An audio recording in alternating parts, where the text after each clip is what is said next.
Many historians and recent forensic studies describe Ivan's childhood under Boyar control as among the most brutal in his era, with chronic starvation and humiliation.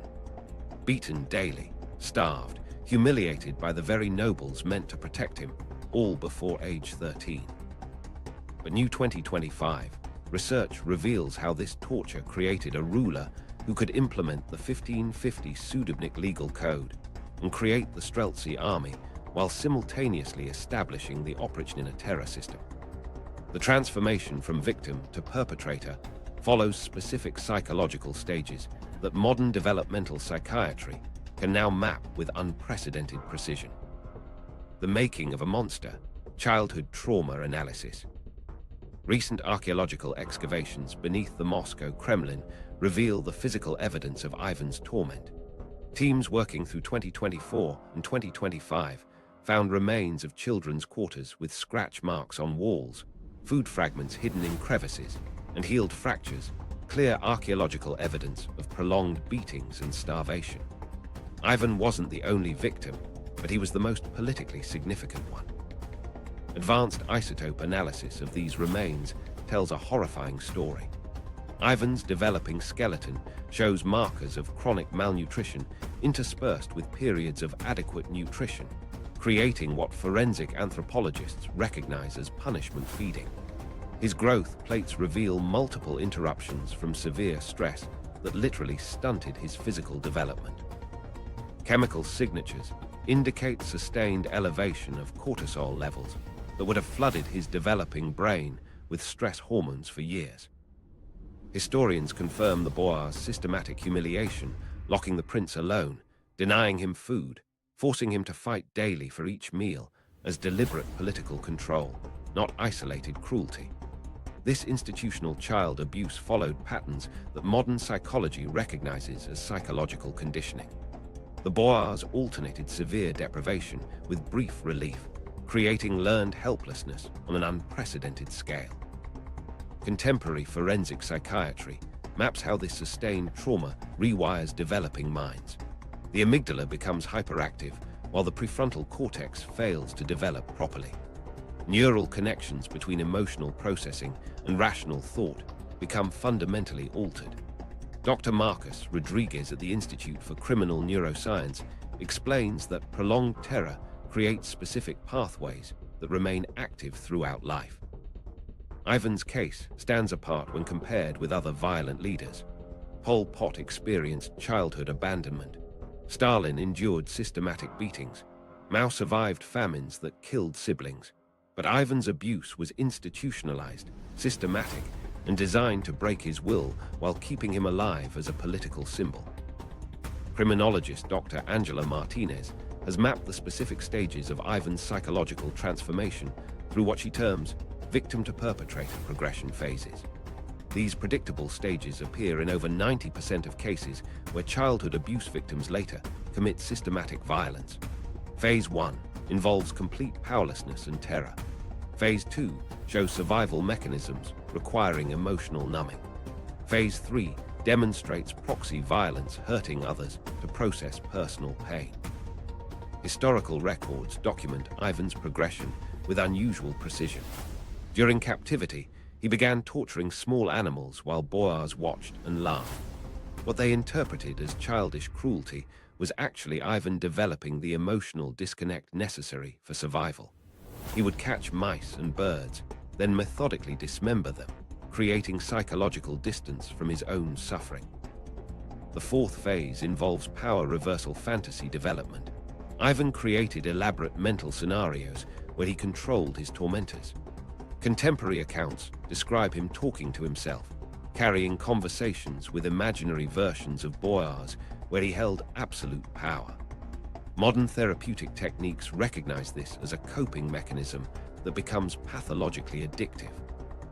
Sustained trauma triggers neurological changes, creating what forensic psychiatrists term sadistic compensation syndrome. The brain begins associating infliction of pain with relief from psychological distress. This becomes literally addictive, causing suffering in others triggers dopamine and endorphin release that temporarily masks the victim's own psychological pain. The fifth phase involves transition to active perpetration.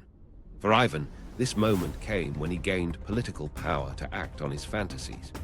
The first recorded instance was his order to set hunting dogs on Andrei Shuisky, one of his primary tormentors. But psychological preparation for this act had been developing for over a decade. What makes Ivan's case particularly significant is the available documentation. Most historical cases of institutional child abuse lack detailed records, but Ivan's political importance meant every action was recorded by multiple observers. This creates an unprecedented window into how systematic childhood trauma creates adult perpetrators. The neurological damage was irreversible by adolescence. Modern brain scans of abuse survivors show similar patterns. Areas responsible for empathy and impulse control remain underdeveloped throughout life. The capacity for normal emotional connection becomes permanently compromised. Violence transforms from action into psychological necessity. Contemporary studies of dictators and mass murderers consistently show similar childhood patterns. But Ivan provides the clearest example of how institutional abuse creates a specific type of perpetrator. Unlike impulsive killers or mentally ill criminals, Ivan developed calculated sadism, the ability to plan systematic violence while maintaining rational thought in other areas. The revelation from 2025 research is both scientific and disturbing. Ivan's transformation wasn't the result of inherent evil or mental illness. It was the predictable outcome of specific environmental conditions acting on a developing brain. Modern developmental psychology can map this progression with mathematical precision. Given Ivan's exact circumstances, the outcome was virtually inevitable. This understanding doesn't excuse Ivan's actions, but explains them in ways previous historical analysis never could. The boy who begged for food scraps and cowered from boyar beatings became the man who systematically terrorized an entire nation. The connection isn't just psychological, it's neurological, measurable, and tragically predictable. Dr. Rodriguez puts it simply, Ivan the Terrible wasn't born a monster. The boyars created him, one day of systematic abuse at a time, until his brain could no longer function without causing the same pain he had endured. The psychological blueprint was complete, but the physical evidence of this transformation remained hidden for centuries, waiting for modern technology to reveal the full extent of what had been done to Russia's future Tsar. Digital reconstruction, meeting Ivan face to face. Using 2025 photogrammetric analysis of a recreated 3D printed skull bust based on Gerasimov's 1963 reconstruction, researchers mapped healed cranial fractures consistent with repeated blows. The laboratory at Moscow's Institute of Forensic Anthropology processes these measurements through advanced diagnostic software that compares damage patterns against databases of modern abuse cases. Each microscopic ridge and depression tells part of Ivan's story. The scanning process reveals immediate anomalies that earlier reconstructions missed entirely. Contemporary chronicles recount small beatings to the head. Skeletal analysis now confirms recurrent temporal bone fractures that healed over time. The left temporal bone displays a distinctive depression, roughly 2 centimeters in diameter, matching the type of damage caused by wooden clubs or similar blunt instruments. Dr. Elena Volkov's team documents multiple impact sites across Ivan's skull, creating a map of systematic violence. Advanced bone density analysis exposes irregular patterns throughout Ivan's skeletal structure. The calcium deposits in his vertebrae show formations that modern medicine recognizes as markers of sustained psychological trauma. His rib cage displays evidence of frequent shallow breathing, a physiological response to constant fear. The bone mineral density in his extremities reveals the most telling evidence. Isotope analysis indicates alternating nutrition that aligns with archival records of deprivation moments and feast days. The reconstruction software builds Ivan's face layer by layer, using current understanding of how muscle attachment points reflect psychological states. The computer, identifies unusual tension patterns in the jaw muscles, suggesting chronic teeth grinding associated with anxiety disorders. The cheekbone structure indicates prolonged periods of facial swelling, likely from repeated beatings. As the digital model takes shape, Ivan's true appearance emerges, far different from the idealized portraits created during his lifetime. Contemporary artists had never captured Ivan's actual features. Court painters worked from brief glimpses during formal ceremonies, often at considerable distance. Many portraits were painted posthumously, based on second-hand descriptions filtered through political considerations. The digital reconstruction reveals why Ivan's face bore the unmistakable marks of severe childhood trauma that would have been impossible to romanticize or politically acceptable to document accurately. The isotope analysis of Ivan's bone samples provides a detailed timeline of his nutritional history. Strontium isotopes reveal dietary changes that correlate precisely with historical records of his political circumstances. During periods of Boer control, his bones show signatures of poor quality grain and limited protein sources. When he briefly gained political leverage, the isotope patterns indicate access to higher quality foods, including meat and imported goods. This biochemical evidence confirms that food was systematically used as a weapon against the young prince. The reconstruction team discovers previously unknown facial scarring through microscopic bone analysis. Tiny scratches on Ivan's upper jaw suggest injuries from having food or objects thrown at his face. The nasal bone shows evidence of multiple breaks that healed improperly, creating the pronounced nose structure visible in later portraits. Most disturbing, analysis of the eye socket bones reveals scarring consistent with direct trauma to the face. Ivan had been struck in the eyes repeatedly during childhood. Chemical analysis of the bone matrix reveals elevated levels of lead and mercury, suggesting Ivan consumed contaminated food and water throughout his development.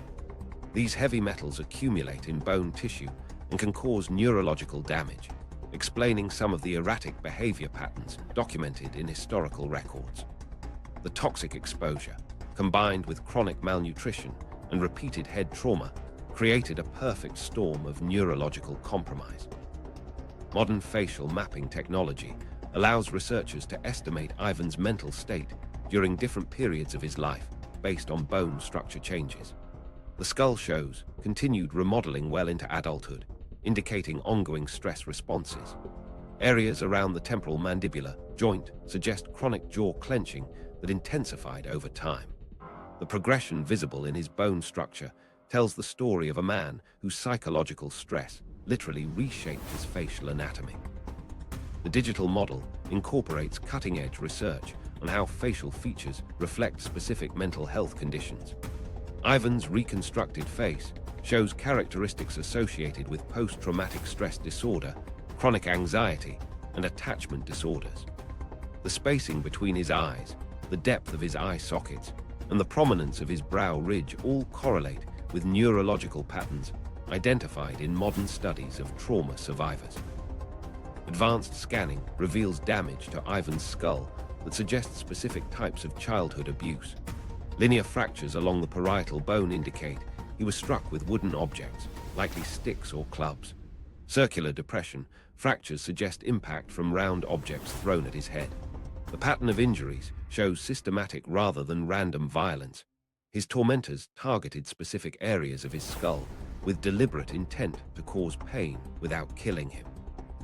Comparison analysis between the digital reconstruction and contemporary portraits reveals systematic distortion in historical representations. Artists consistently softened Ivan's facial features, reduced the prominence of his scarring, and altered his proportions to create a more conventionally regal appearance. The portraits show a man with clear, unmarked skin and symmetrical features.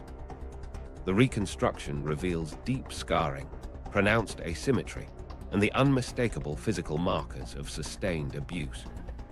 The final digital model presents Ivan's face as it actually appeared marked by trauma, asymmetrical from repeated injuries, bearing scars that no court artist dared to immortalize. The reconstruction shows hollow cheeks from periods of starvation, a crooked nose from multiple breaks, and eyes set at slightly different levels due to facial trauma. This is not the face of a noble ruler, but of a survivor of systematic childhood abuse.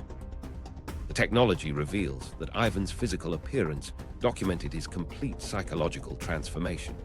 Every scar, every asymmetry, every unusual bone formation recorded the specific traumas that shaped his developing mind. His face became a map of his suffering, readable now through methods that his contemporaries could never have imagined. But the most crucial question remained unanswered. How did this broken child transform his pain into a weapon that would terrorize an entire nation? The answer lay in understanding the precise moment when victim became predator. The psychology of power, from victim to predator. December 1543. 13-year-old Ivan orders his guards to release the hunting hounds.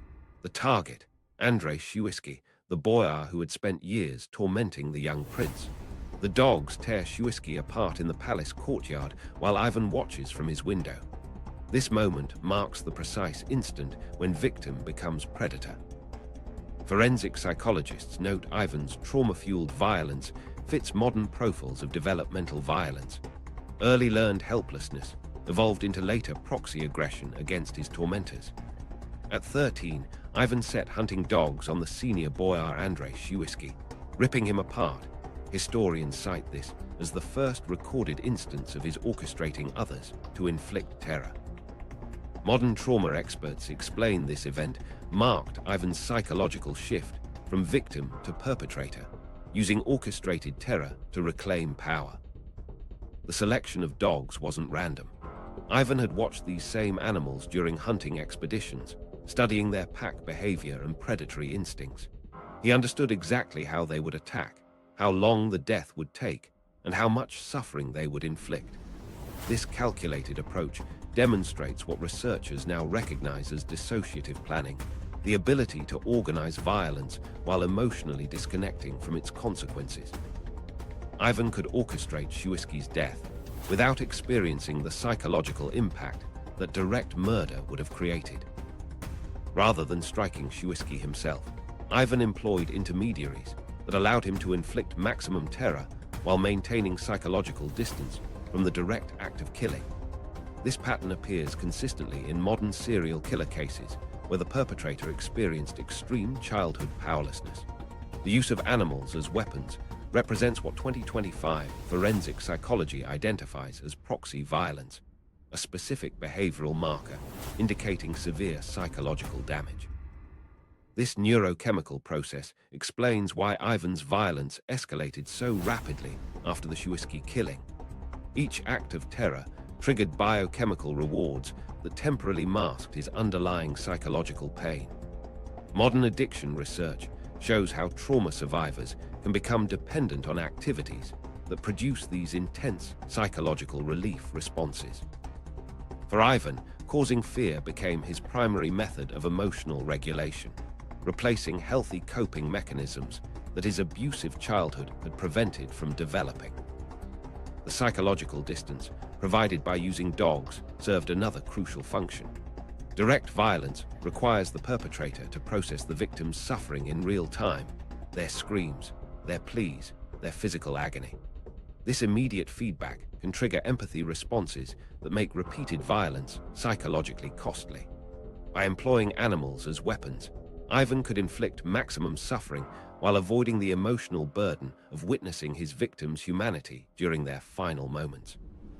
Contemporary analysis of Ivan's behavior patterns reveals how trauma bonding shaped his relationship with violence. Trauma bonding occurs when abuse victims develop psychological attachments to the very experiences that harm them as a survival mechanism. Ivan's childhood taught him that violence was the primary form of human interaction. Pain, humiliation, and terror became the emotional language he understood most fluently. When he gained power, he naturally communicated through the same methods that had been used against him. Modern studies of dictators and mass murderers show striking behavioral parallels with Ivan's progression. Pol Pot began his killing campaigns by targeting former teachers who had humiliated him. Stalin's purges consistently focused on individuals who resembled his abusive father. Mao's Cultural Revolution attacked the same intellectual classes that had once rejected him. The pattern is consistent childhood powerlessness, creates adult obsessions with absolute control that escalate into systematic violence.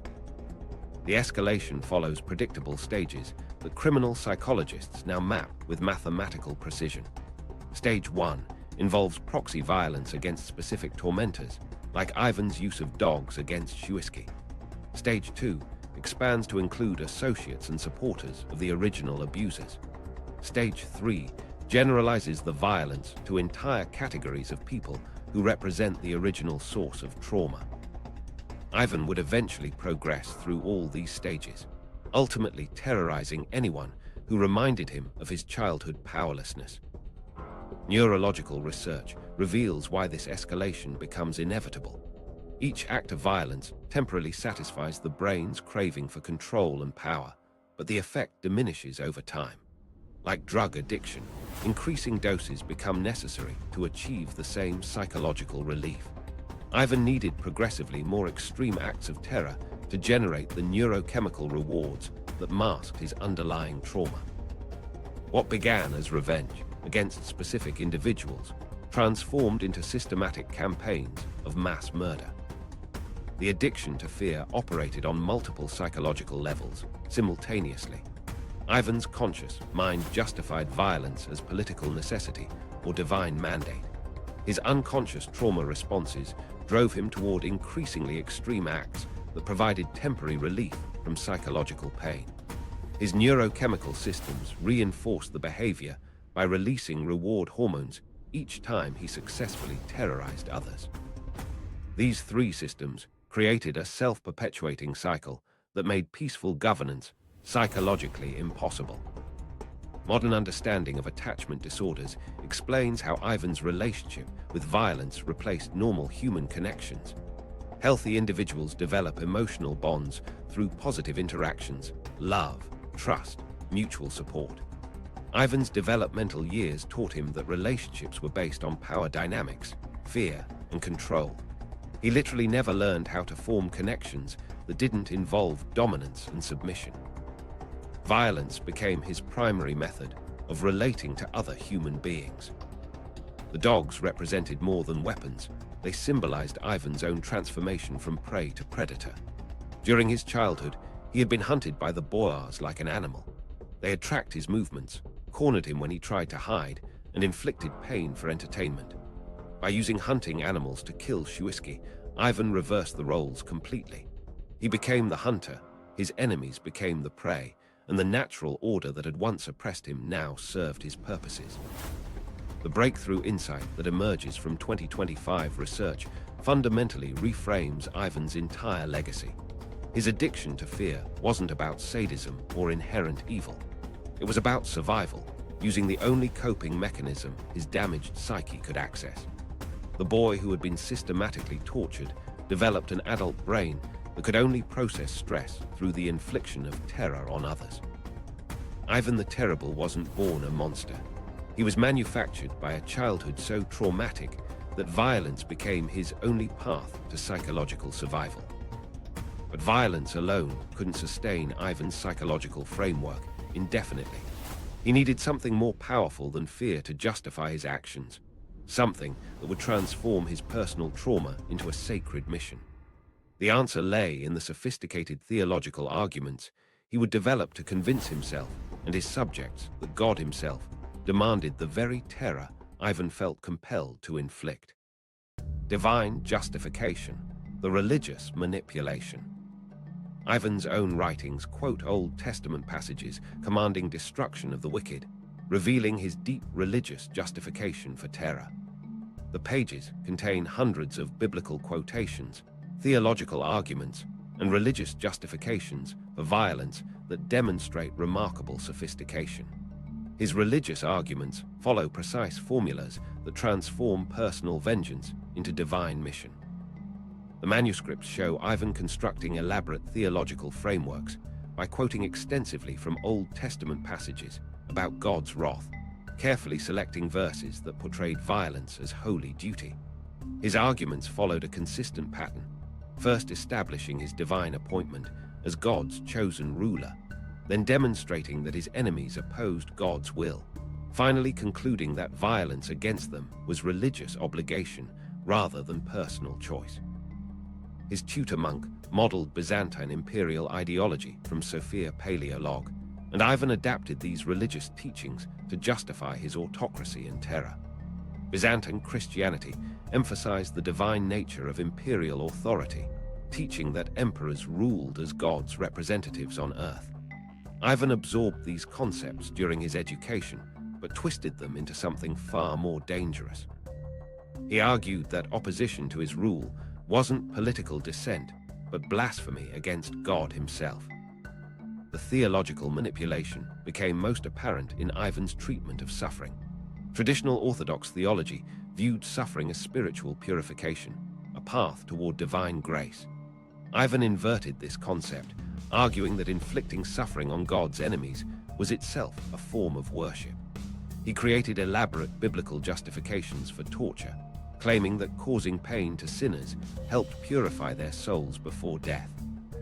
This represented a fundamental perversion of Christian doctrine that served his psychological needs perfectly. Orthodox leaders urged moral education through the 1550s Stoglavy Synod Church reforms, but Ivan twisted religious discipline into divine sanction for violence. He isolated his subjects from alternative interpretations of Scripture by eliminating educated clergy who might challenge his theological arguments. He created a closed information environment where his version of Christianity became the only available religious framework. This isolation made his subjects psychologically dependent on his interpretations of divine will. The psychological protection that religion provided Ivan becomes clear through modern trauma research. Religious belief systems can shield perpetrators from guilt by externalizing moral responsibility. Ivan's elaborate theological justifications allowed him to commit horrific acts without experiencing the psychological burden of moral guilt. Every execution, every torture session, every act of terror became an expression of religious devotion rather than personal violence. Analysis of Ivan's personal prayer books reveals the depth of his religious conviction. He spent hours each day in prayer, genuinely believing he was fulfilling God's will through his actions. The prayers show him asking for guidance in carrying out divine justice, requesting strength to endure the burden of being God's instrument of wrath. This wasn't cynical manipulation. Ivan appeared to genuinely believe that God required him to inflict the same suffering he had endured as a child. The Byzantine influence shaped Ivan's understanding of religious authority in ways that made his manipulation particularly effective. Byzantine emperors claimed direct communication with God, arguing that their political decisions reflected divine revelation. Ivan adopted this framework completely, presenting his increasingly erratic commands as messages received through prayer and meditation. His subjects found themselves in an impossible position. Disobeying Ivan meant disobeying God. Modern psychological research reveals how trauma affects religious belief in ways that explain Ivan's particular form of faith. Childhood abuse often creates what researchers call punitive God syndrome, the belief that God is primarily concerned with punishment rather than mercy. Ivan's theology reflected this distortion, emphasizing divine wrath while minimizing concepts of forgiveness and compassion. His religious worldview mirrored his traumatic childhood experiences, where pain was the primary form of communication. The sophistication of Ivan's theological arguments demonstrates his remarkable intelligence working in service of psychological dysfunction. He understood exactly which biblical passages would resonate with his audience, how to structure arguments that seemed logically sound, and which emotional appeals would overcome rational objections. His religious writings show the same analytical capacity that made him an effective military strategist and political reformer, applied to the task of legitimizing systematic violence. Contemporary scholars studying authoritarian leaders find that religious authority becomes a particularly powerful tool for legitimizing personal trauma responses. Ivan's claim to divine appointment allowed him to transform his individual psychological needs into collective religious obligations. His subjects weren't just obeying a political ruler, they were participating in God's plan for Russia. This framework made resistance not only politically dangerous, but spiritually damning. The theological manipulation extended to making his subjects complicit in their own oppression. Ivan argued that accepting his violence demonstrated religious faith, while resistance revealed spiritual weakness. He created religious ceremonies around executions, presenting them as communal acts of worship rather than political punishments. The population found themselves participating in their own terrorization through religious observance. The transformation of personal pain into holy mission represents the most disturbing aspect of Ivan's religious manipulation. His childhood trauma had taught him that suffering was the fundamental human experience, that pain was how relationships were conducted, that violence was the natural expression of authority. Through religious justification, he elevated these traumatic lessons into cosmic truths about God's nature and human purpose. The manuscripts reveal Ivan's genuine belief that God had chosen him specifically to inflict suffering on others. He wrote extensively about being selected for this burden, describing it as a sacred responsibility that required enormous spiritual strength. He viewed his capacity for violence not as moral failing, but as divine gift, evidence of God's special trust in his spiritual fortitude. The disturbing realization emerges that Ivan's religious manipulation wasn't primarily cynical calculation. It was sincere theological conviction shaped by severe psychological damage. He genuinely believed God wanted him to inflict the same pain he had suffered, that his childhood trauma had prepared him for a divine mission of systematic violence. But religious justification alone couldn't sustain the scale of terror Ivan envisioned. He needed an organizational structure that could systematically implement his divine mandate across an entire empire. The Oprichnina system, state-sponsored terrorism. Historians define the Oprichnina, 1565-72, as Russia's first internal terror apparatus, where 6,000 Oprichniki wielded unaccountable power. The techniques Ivan developed between 1565 and 1572 wouldn't appear again until Stalin's NKVD and Hitler's SS employed nearly identical methods. The Oprichnina began as Ivan's solution to a fundamental problem: how to terrorize an entire nation without destroying the administrative structure needed to govern it. Traditional military conquest targets external enemies. Ivan needed to wage war against his own subjects while maintaining enough stability to collect taxes and defend borders. His solution created what modern analysts recognize as the first parallel state system designed specifically for internal terror operations. Ivan divided Russia into two distinct territories with completely separate power structures. The Oprichnina became his private domain, encompassing the most strategic and wealthy regions. The Zemshchina remained under traditional boyar administration. This division allowed Ivan to experiment with terror tactics in Oprichnina territories while maintaining conventional governance elsewhere. Modern political scientists recognize this as sophisticated systemic design that eliminated checks and balances without collapsing the entire state apparatus. Ivan recruited men with no boyar ties, swapping patrimonial loyalty for personal allegiance, as confirmed by the 1572 Oprichnina decree.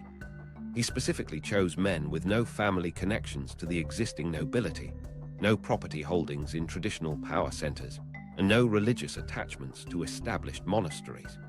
He prioritized candidates who had experienced social rejection or financial failure under the old system.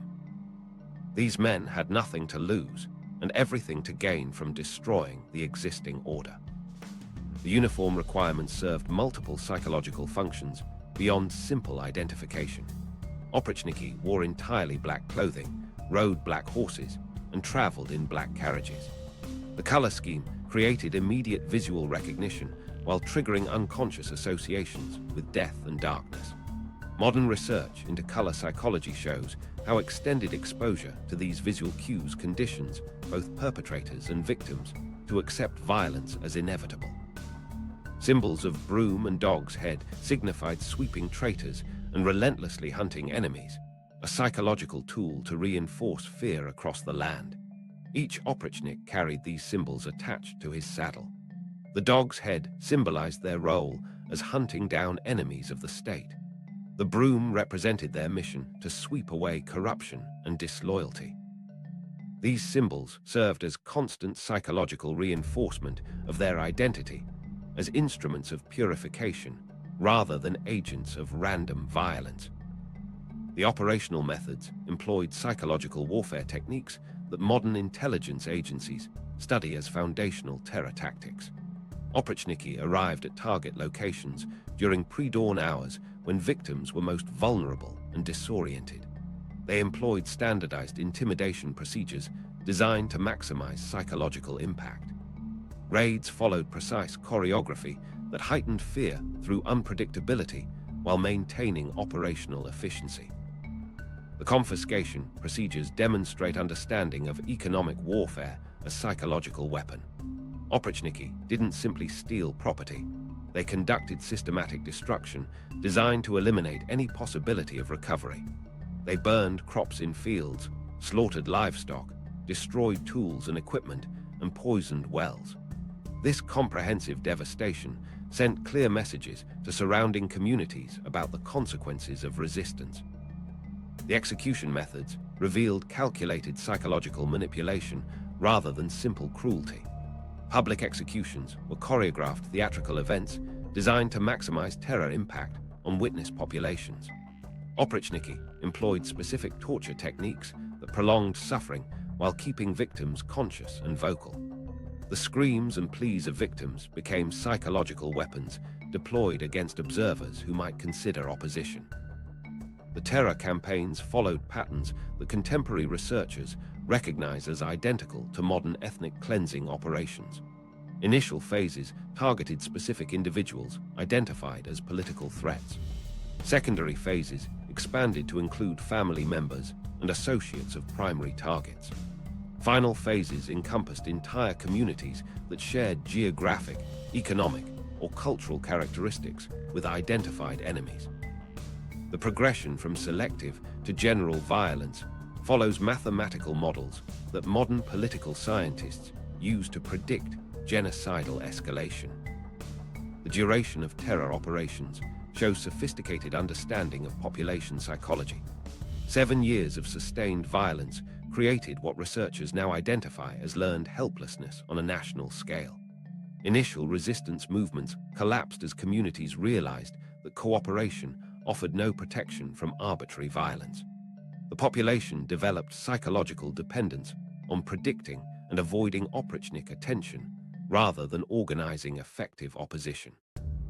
The intelligence gathering systems employed techniques that modern counter-terrorism experts recognize as foundational surveillance methods. Oprichniki established networks of informants who reported suspicious conversations, unusual travel patterns, and signs of economic prosperity that might indicate disloyalty. These networks created environments where normal social interaction became dangerous, isolating potential opposition leaders and preventing organized resistance. The documentation requirements reveal understanding of bureaucratic terror that wouldn't be perfected until 20th century totalitarian systems. Oprichniki maintained detailed records of confiscations, executions, and population movements. These records served multiple functions. They provided evidence of operational efficiency, created paper trails that implicated local administrators in terror operations, and established precedents that normalized extreme violence as routine administrative procedure. The geographical targeting shows strategic thinking that modern military analysts recognize as sophisticated area denial operations. Oprichniki concentrated their activities in regions that controlled trade routes, agricultural production, and military recruitment. By terrorizing these areas, Ivan could cripple potential opposition while maintaining control over economic and military resources necessary for continued governance. The integration with traditional governance structures demonstrates understanding of institutional manipulation that modern political scientists study in authoritarian transition processes. Ivan didn't eliminate existing administrative systems. He created parallel terror organizations that could override traditional authority while maintaining administrative continuity. This allowed him to preserve functional governance while systematically eliminating political opposition. The Oprichnina system succeeded in creating what modern terrorism experts identify as the perfect conditions for state terror: a population too frightened to resist, an administrative system that functioned through fear rather than legitimacy, and a parallel security apparatus that eliminated traditional checks on governmental power. Ivan had perfected the machinery of systematic terror, and by 1570, he was ready to deploy it against his most ambitious target yet: the Novgorod Massacre, Genocide Analysis. January 1570. The Oprichniki thunder across the frozen Volkhov River toward Novgorod, their black horses leaving dark streaks against the white snow. Archaeological excavations by Sergei Troyanovsky have located mass grave and birch bark records proving Novgorod's wealth and independence key motives for Ivan's brutality. The Oprichniki destroyed Novgorod's political autonomy, killed local elites, and dismantled the city's economic networks, permanently altering its cultural landscape. The scale of killing becomes apparent through ground-penetrating radar surveys conducted throughout 2024 and 2025. Historical estimates range from 2,300 victims. Later scholars argue perhaps as many as 15,000, though evidence remains disputed. The graph follow systematic patterns that reveal organized disposal operations rather than random violence. Bodies were segregated by social class, with merchants buried separately from craftsmen, religious leaders isolated from secular citizens, and children grouped apart from adults. The excavation process reveals evidence of systematic execution methods designed to maximize psychological terror. Forensic analysis shows that victims were killed using identical techniques, precise sword strikes to the neck that required trained executioners rather than random violence. The consistency of wound patterns indicates centralized planning and professional implementation. Many bodies show evidence of torture preceding death, with specific injury patterns that modern criminologists recognize as interrogation techniques designed to extract information about trade networks and political connections. Chemical analysis of soil samples from the burial sites provides unprecedented insight into the massacre's timeline and methods. Isotope dating reveals the killings occurred over a concentrated 6-week period, indicating systematic processing of the entire population rather than sporadic violence. Heavy metal residues in the soil suggest the use of specialized execution equipment transporting specifically for the operation. The presence of lime deposits indicates deliberate efforts to accelerate decomposition and eliminate evidence of the massacre's true scope.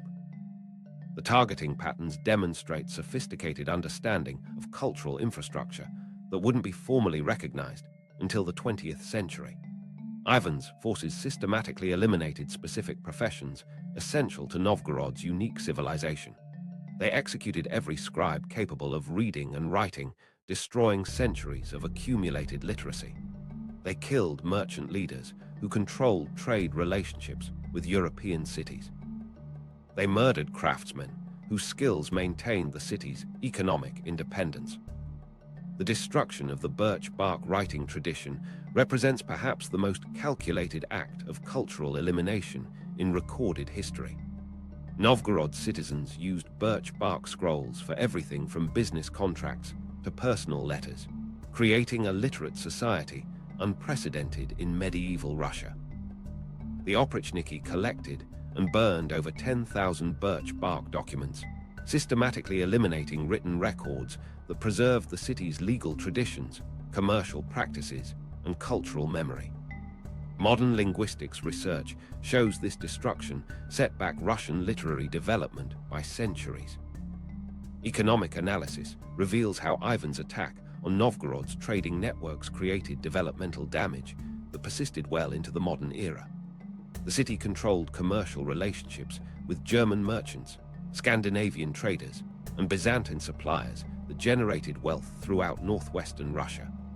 By systematically murdering merchant families and destroying trading infrastructure, Ivan eliminated economic networks that took centuries to rebuild. The regional economy didn't recover its pre-massacre prosperity levels until the 18th century. The methodical destruction extended beyond human targets to encompass every aspect of Novgorod's material culture. Archaeological evidence shows the Oprichniki systematically destroyed architectural elements that represented the city's political independence. They demolished the bell tower that called citizens to popular assemblies. They burned the archive building that housed legal documents establishing Novgorod's self-governing traditions. They destroyed workshops where craftsmen produced goods that competed with Moscow's industries. The planning required for such comprehensive destruction indicates extensive intelligence gathering and strategic coordination.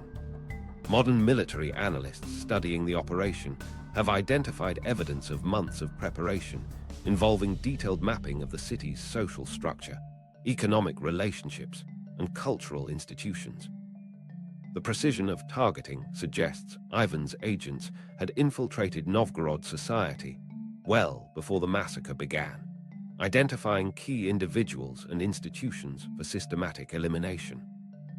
Psychological warfare component reveals understanding of terror tactics that wouldn't be formally developed until modern counterinsurgency operations.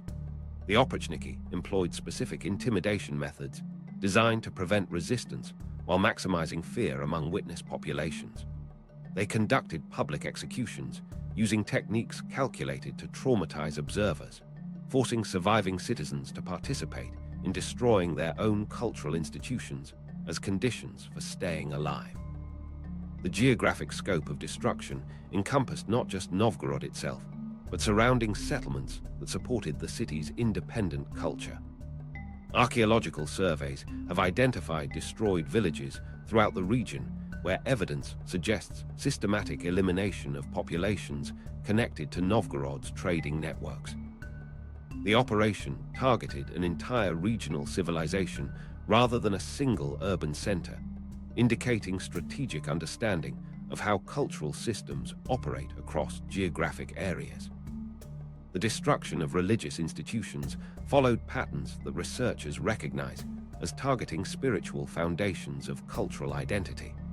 The Oprichniki demolished churches built in architectural styles unique to Novgorod, burned religious texts written in local dialects, and murdered clergy who preserved theological traditions distinct from Moscow's orthodox practices. This systematic elimination of religious culture represents what modern scholars classify as spiritual destruction designed to erase collective memory and identity. The long-term consequences extended far beyond immediate population loss to encompass civilizational regression that affected Russian development for centuries. By eliminating Novgorod's literate merchant culture, Ivan destroyed the primary conduit through which European innovations entered Russia. The massacre eliminated commercial relationships that had facilitated technology transfer, cultural exchange, and economic development throughout the region. Archaeological evidence continues emerging through 2025 excavations that reveal Ivan's systematic approach to eliminating entire ways of life. But the Novgorod Massacre represented more than domestic terror. It freed Ivan to pursue his most ambitious project yet, one that would reshape the balance of power across an entire continent. The Baltic Obsession, Geopolitical Strategy. Ivan launched the Livonian War from 1558, aiming for ice-free ports. He seized Kazan and Astrakhan, but failed to secure Narva, ultimately losing Baltic territories in the 1582-83 armistices. The campaign began with Ivan's assault on Narva in 1558, but newly discovered planning documents reveal preparation that started years earlier. Intelligence reports from Ivan's agents in Livonia show detailed analysis of port capabilities, seasonal shipping patterns, and commercial volumes that demonstrate remarkable understanding of maritime economics. Ivan understood that controlling Baltic access meant controlling the flow of goods between Western Europe and the Russian interior. Ivan's rapid siege of Kazan in 1552 used innovative engineering like moving wooden fortresses, SVS, to support frontline operations. Archaeological excavations at Dorpat and Felin have uncovered foundation systems that could be rapidly assembled and disassembled, allowing Ivan's forces to establish defensive positions with unprecedented speed. The wooden components were manufactured in Russian workshops, transporting by sledge during winter months, then assembled by specialized construction teams who accompanied the army. This logistics innovation wouldn't become standard military practice until the American Civil War. Ivan's diplomatic correspondence with European powers reveals strategic thinking that rivals modern international relations theory. Letters discovered in Polish archives show Ivan understood the complex web of alliances that connected Baltic territories to broader European power structures.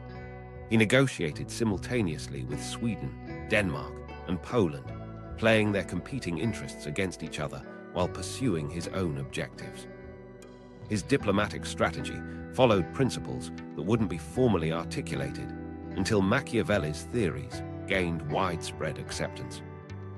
Ivan wanted access to the Baltic to bypass Tatar-controlled Volga routes, but shifting alliances with Poland, Lithuania, and Sweden thwarted his plans. His correspondence with English merchants shows detailed knowledge of how seasonal ice closure affected shipping schedules and commodity prices.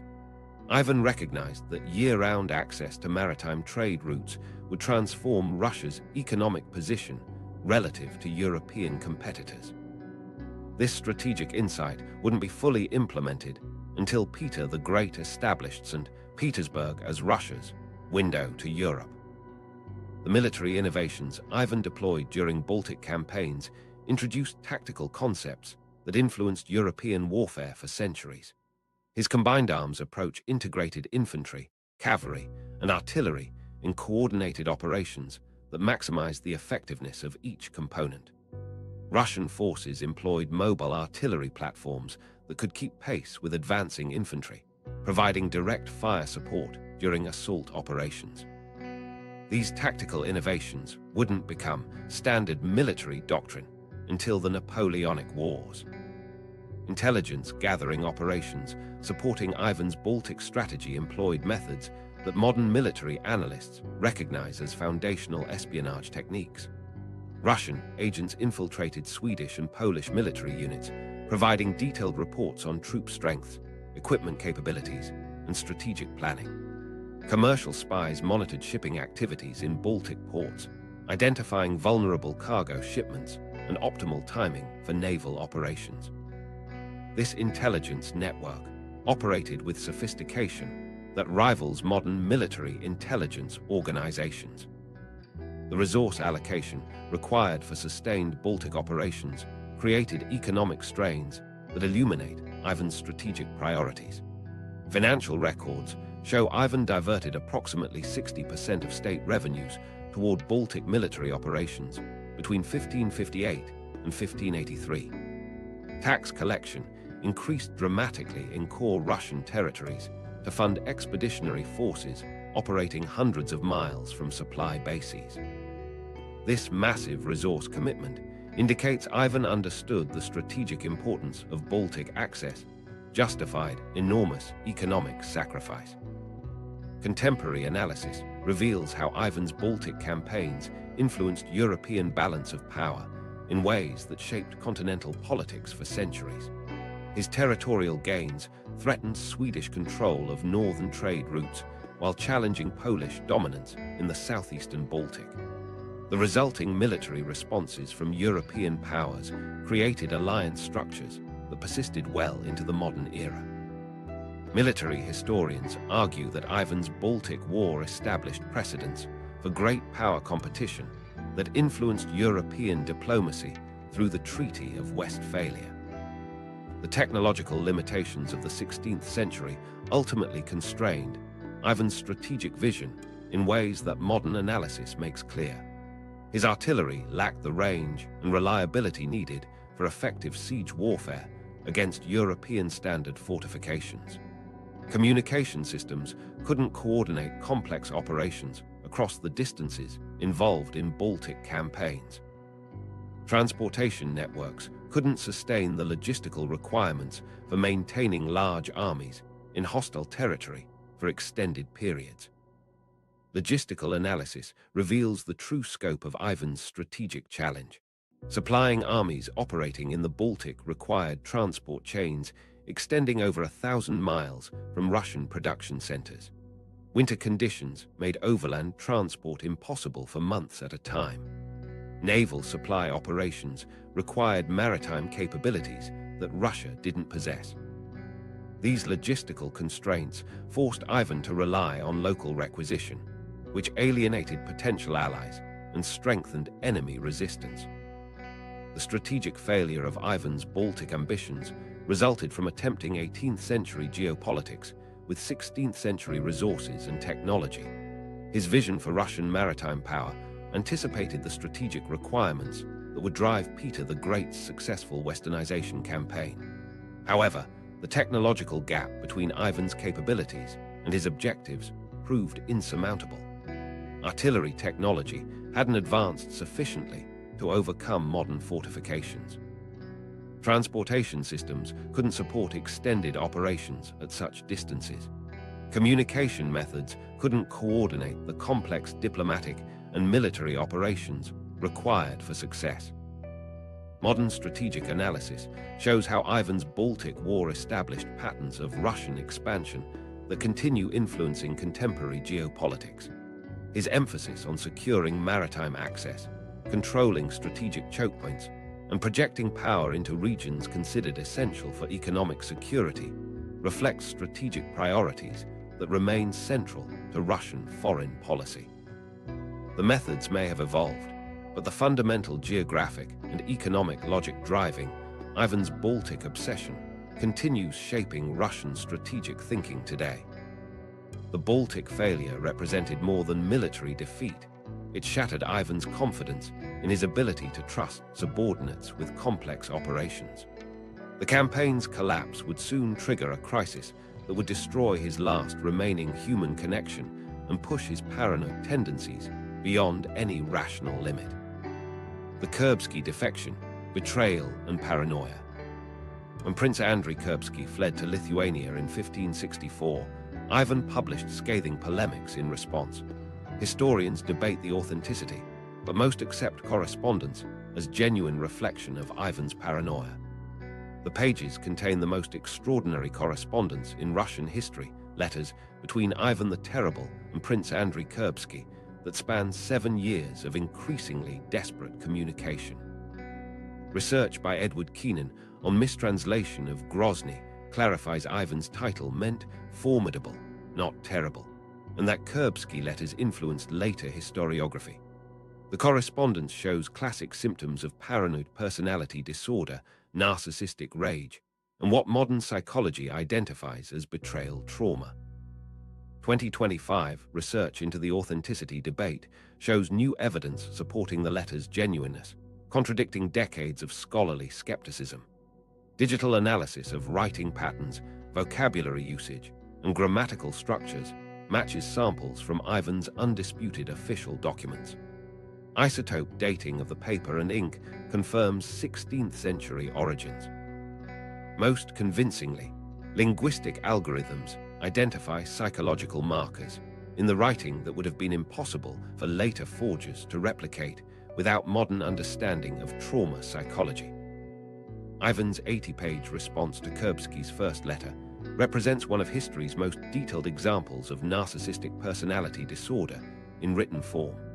Contemporary analysis of Ivan's 80-page response reveals writing patterns consistent with modern understanding of narcissistic personality disorder. Ivan demonstrates grandiose self-perception, describing himself as chosen by God above all other rulers. He shows complete lack of empathy, dismissing the suffering of his subjects as necessary sacrifices for his divine mission. Most tellingly, he exhibits the narcissistic inability to accept criticism, interpreting Kurbsky's political concerns as personal attacks requiring elaborate justification and counter-accusation. New linguistic analysis using 2025 computational methods provides fresh insights into the psychological state reflected in Ivan's correspondence. Algorithms designed to identify emotional markers in text show dramatic fluctuations in Ivan's psychological stability throughout the correspondence. Early letters display relatively coherent argumentation and logical structure.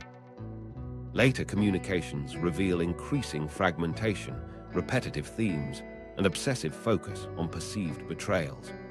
The linguistic analysis identifies what psychologists now recognize as classic paranoid thought patterns, circular reasoning, persecution complexes, and grandiose conspiracy theories. Modern understanding of trauma bonding explains how Ivan's relationship with Kurbsky represented his last attempt at genuine human connection.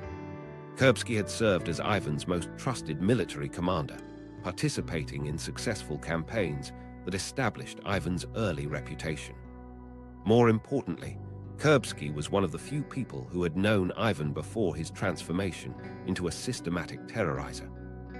Their relationship offered Ivan a connection to his pre-traumatic identity, a psychological anchor to the person he had been before absolute power corrupted his damaged psyche.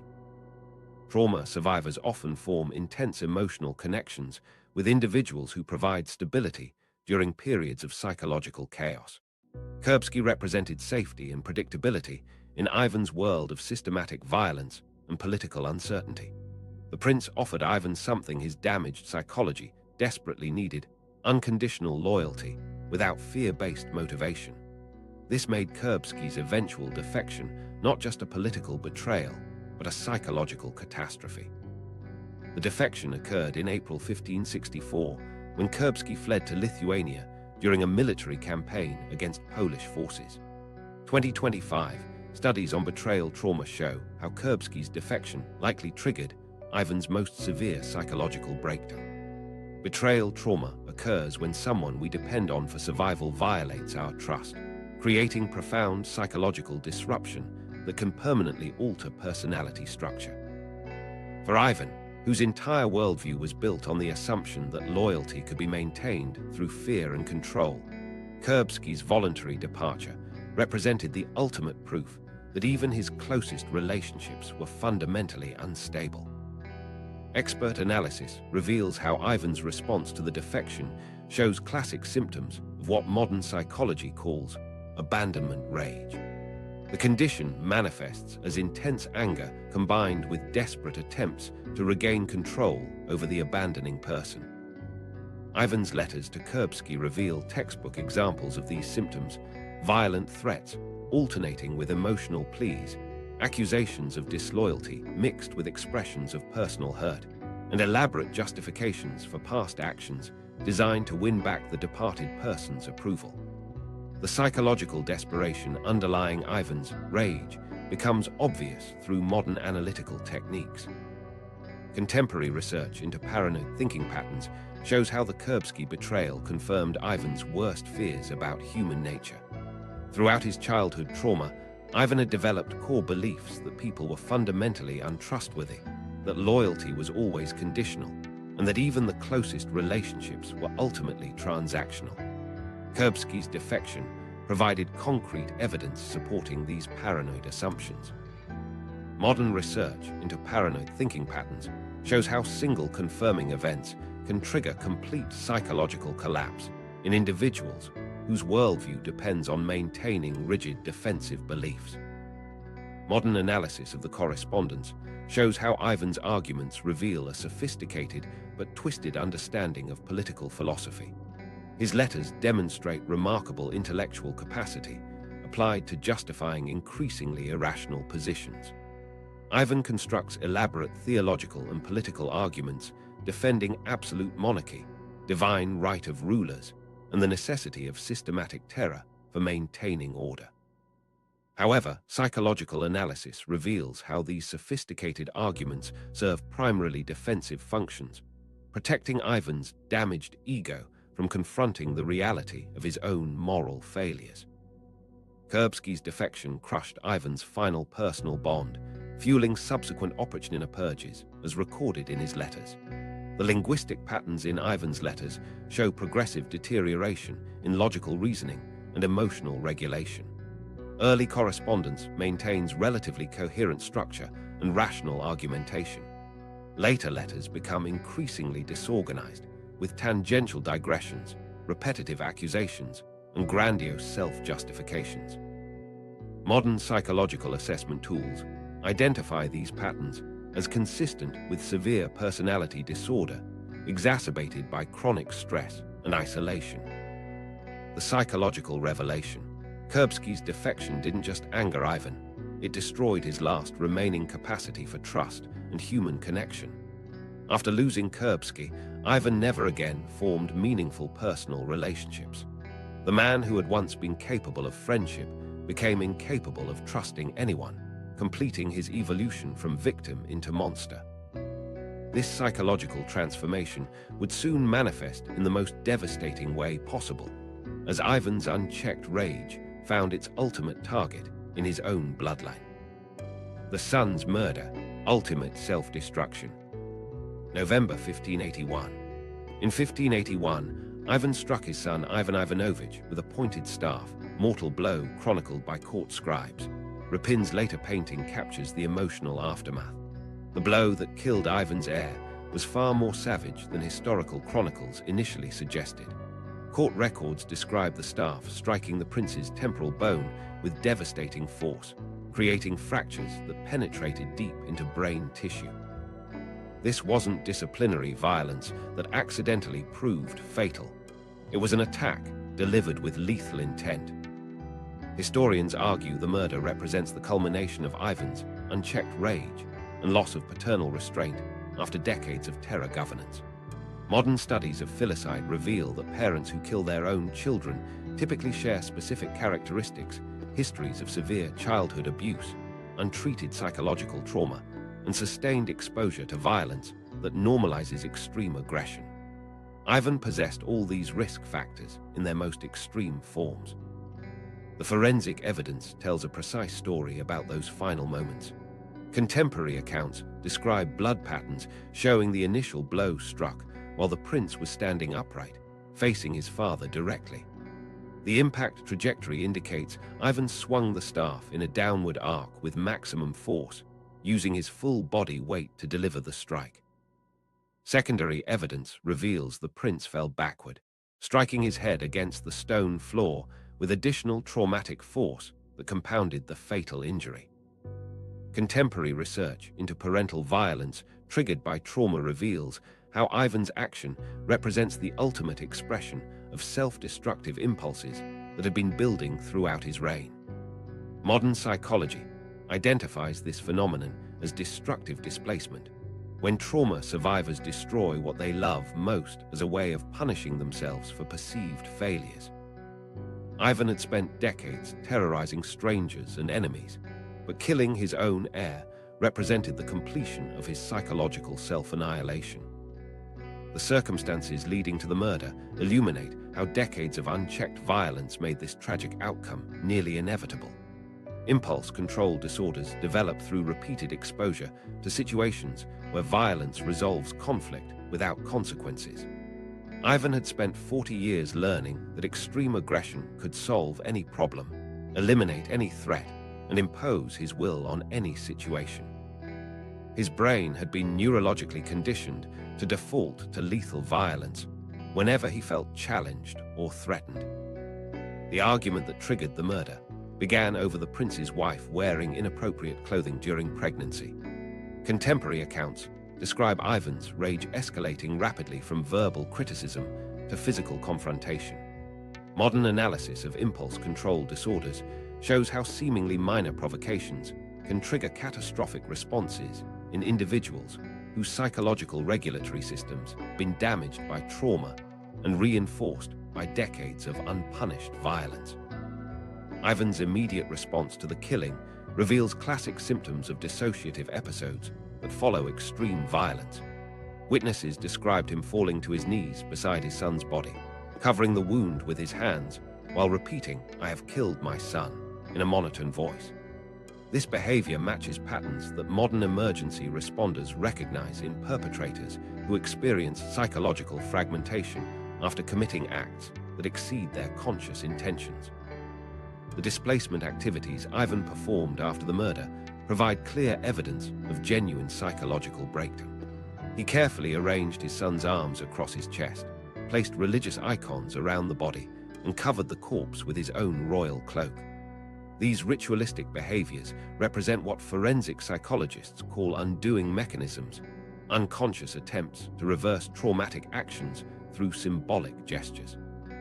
The meticulous nature of these activities indicates Ivan's mind was attempting to process trauma that exceeded his psychological capacity to comprehend. Ilya Repin's 1885 painting serves as cultural evidence of Ivan's remorse and modern historians' consensus on filicide fueled by unchecked paranoia. The artwork captures the emotional devastation visible in historical accounts, Ivan cradling his dying son while experiencing what witnesses described as complete psychological collapse. Repin's interpretation, based on extensive historical research, depicts the moment when Ivan's carefully constructed justifications for violence finally crumbled under the weight of ultimate self-destruction. Modern studies on generational trauma reveal how Ivan's murder of his son represented the culmination of abuse cycles dating back to his own childhood. Research shows how victims of systematic childhood violence often develop parenting behaviors that mirror their own traumatic experiences. Ivan had learned that love and violence were inseparable, that authority required intimidation, and that relationships were maintained through fear. These lessons, absorbed during his formative years, created neural pathways that made normal parental behavior psychologically impossible. The specific nature of the fatal injury reveals the extent of Ivan's psychological disintegration. Medical analysis shows the blow was delivered with such force that fragments of skull bone were driven into brain tissue. This level of violence indicates complete loss of rational control. Ivan struck his son with the same savage intensity he had once reserved for his most hated enemies. The murder weapon, his iron-tipped staff, was the same implement he used for ceremonial purposes and military command, making the act both physically and symbolically self-destructive. Contemporary research into violent regret shows how Ivan's immediate remorse was likely the first genuine emotion he had experienced in decades. His reported behavior, cradling his son's body, calling for doctors, promising to abdicate his throne, suggests a moment of complete psychological clarity where he recognized the full horror of his actions. This emotional breakthrough represented a catastrophic failure of the psychological defenses that had protected him from confronting the reality of his own monstrosity. The murder also represented the ultimate failure of Ivan's religious justification systems. Throughout his reign, he had portrayed his violence as divine will, claiming God demanded harsh justice from earthly rulers. Killing his son, the future of his dynasty, and the continuation of his supposedly sacred mission created theological contradictions that his damaged psyche couldn't resolve. If God truly guided his actions, why would divine will lead him to destroy his own legacy? The tragic realization that emerges from modern analysis is that Ivan's murder of his son represented the inevitable conclusion of his psychological journey.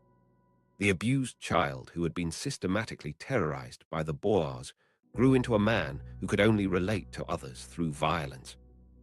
In killing his heir, Ivan finally became the monster he had spent his entire life trying to escape, a creature incapable of love, mercy, or normal human connection, destroyed by the very trauma that had created him. But the full implications of Ivan's reign extend far beyond personal tragedy, revealing patterns that would shape political systems for centuries to come. Legacy of Terror, Modern Historical Assessment. Ivan's reign of terror documented in court chronicles laid groundwork for later Russian absolutism, influencing Stalin's use of terror and Peter the Great's administrative reforms. The psychological profiling conducted throughout 2025 shows Ivan's personality structure matching patterns identified in comprehensive studies of dictatorial leaders across history. Modern research identifies what psychologists term the authoritarian triad: severe childhood trauma, exceptional intelligence, and access to absolute power.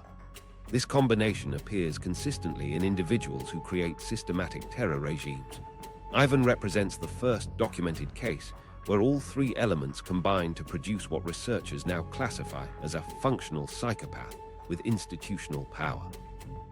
Contemporary analysis reveals how Ivan's reign established cultural patterns of fear and submission that persisted in Russian society for centuries after his death. The terror campaigns created what modern sociologists identify as learned helplessness on a national scale. Populations exposed to systematic, unpredictable violence develop psychological adaptations that prioritize survival over resistance. These adaptive responses become embedded in cultural memory, transmitted across generations through child-rearing practices, folklore, and institutional behavior. Some modern sociologists argue Oprichnina's cycles of violence left lasting cultural memory, shaping Russia's political psychology for centuries. Russian communities exposed to Oprichnik operations developed heightened fear responses and diminished trust in governmental authority that remained detectable in descendant populations through the 20th century. The systematic nature of Ivan's terror created psychological templates that influenced how Russian populations responded to later authoritarian campaigns. Modern comparative studies reveal striking parallels between Ivan's combination of modernization and terror with strategies employed by later Russian leaders. Stalin's industrialization campaigns paired with mass purges followed the same pattern: rapid technological advancement funded through systematic elimination of perceived enemies. The template proved remarkably durable because it addressed the fundamental challenge of authoritarian governance: how to implement radical change while eliminating opposition. The institutional structures Ivan created provided blueprints that influenced authoritarian systems worldwide. The Oprichnina's parallel state apparatus reappeared in Stalin's NKVD, Hitler's SS, and Mao's Red Guards. The recruitment methods, operational procedures, and psychological conditioning techniques Ivan developed became standard features of 20th century secret police organizations. Modern security studies identify Ivan's innovations as foundational elements in the evolution of state terror systems. Geopolitical analysis reveals how Ivan's strategic vision extended far beyond mere brutality, demonstrating sophisticated understanding of power projection and westward expansion that was centuries ahead of his time. His pursuit of Baltic access followed strategic logic that later Russian leaders would repeatedly attempt to implement. Peter the Great's founding of St. Petersburg, Catherine's expansion into the Black Sea, and modern Russian concerns about NATO expansion all reflect strategic priorities that Ivan first articulated in the 16th century. The relationship between childhood abuse and political violence uses Ivan as a primary historical example in contemporary research. Studies conducted throughout 2025 show how systematic childhood trauma creates specific neural pathways that predispose individuals toward authoritarian behavior when they gain political power. Ivan's case provides the clearest documentation of how personal psychological damage can transform into systematic violence affecting entire populations.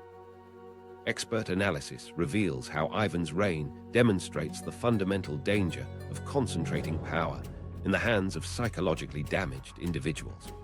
Modern democratic institutions developed specifically to prevent such concentrations of authority, but Ivan's example shows how quickly institutional safeguards can collapse when confronted by individuals whose psychological needs require absolute control. The Boyar council system that was supposed to limit his power proved completely inadequate against someone willing to employ systematic terror. The neurological research shows how Ivan's specific combination of intelligence, trauma, and power created optimal conditions for systematic terror. His intellectual capacity allowed him to design sophisticated systems of control and intimidation. His childhood trauma provided the psychological drive to inflict suffering on others. His political position gave him the resources and authority to implement his darkest impulses without restraint. This combination proved catastrophically effective. Modern psychological profiling techniques reveal patterns in Ivan's behavior that match contemporary studies of serial killers, cult leaders, and genocidal dictators.